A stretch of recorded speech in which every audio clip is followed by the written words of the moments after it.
एक समीकरण ए एक्स की 3 plus b x square plus c x plus d बराबर 0, हमें इस समीकरण से तुलना करनी होती है और ये इसके मूल हो गए अल्फा बीटा गामा। तो हमारा फर्स्ट जो हमारा फॉर्मूला होगा alpha plus beta plus gamma बराबर माइनस बी अपॉन ए। तो माइनस बी हमारा बी अपॉन ए ये हो गया।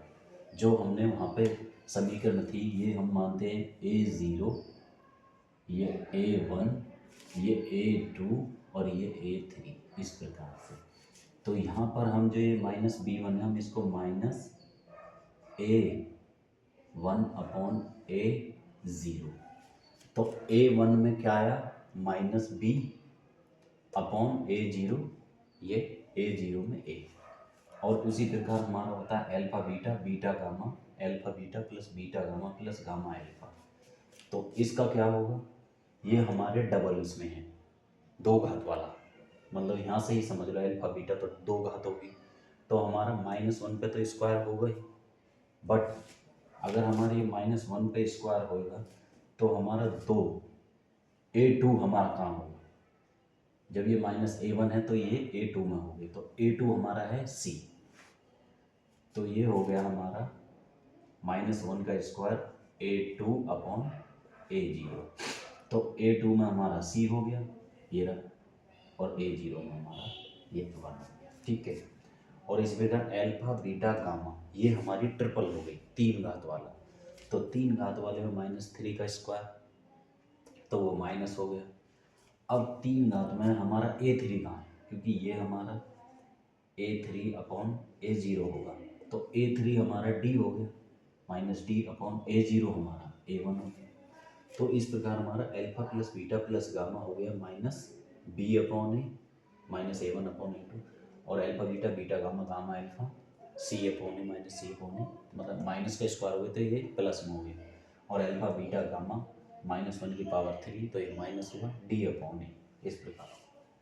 तो इसके बाद अब ये समीकरण आता है, हम इसको यहाँ से ये कर देते हैं।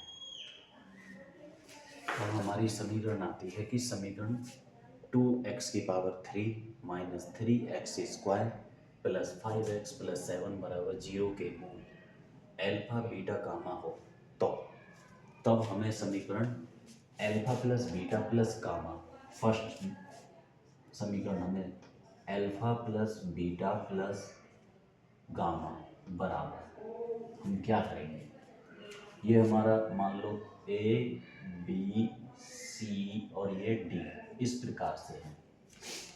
तो हमारा alpha plus beta plus gamma, alpha plus beta plus gamma हो गया -B अपॉन ए। तो हमारे में -B अपॉन ए बराबर, तो -B की जगह हमारा -3 रखा हुआ है, तो माइनस माइनस ये हो गया +3 अपॉन ए की जगह हमारा 2 है, तो यहाँ पर यह है 2। और दूसरा हमारा हो गया alpha beta plus beta gamma plus gamma alpha बराबर, ये हमारा डबल हो गया। तो डबल में हमारा हो गया -1 का स्क्वायर, वो हो गया हमारा C अपॉन ए ये वाला। तो इसको हम C अपॉन ए लिखेंगे।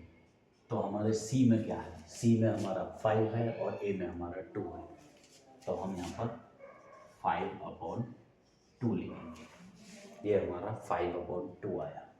और इसी प्रकार हमारा ये तीसरा अल्फा बीटा गामा, थर्ड हमारी position formula alpha beta gamma बराबर -1 की पावर 3 D अपॉन ए, तो ये हो गया -D अपॉन ए। तो हमारा -D में क्या है, ये 7, -D में हमारा 7 है, तो ये हम लिखेंगे -7 अपॉन ए की जगह हम 2, तो ये हमारा, तो ये इस प्रकार इसका आंसर है। हमारे जो त्रिघातांक है, मतलब द्विघात में जो समीकरण सिद्धांत हैं, ये 3 फॉर्मूले इम्पोर्टेंट हैं और इनका ही यूज़ सारे में होगा हमारे आगे के क्वेश्चनों में, और इसी से हमारा UPTGT में एक डायरेक्ट क्वेश्चन भी बनता है। तो आप लोग इसको एक बार रिवाइज कर लीजिए। बाकी हमारे ये तीनों फॉर्मूले याद रहेंगे तो हम किसी भी क्वेश्चन को कर सकते हैं आसानी से। तो आप इसको नोट कर लीजिए।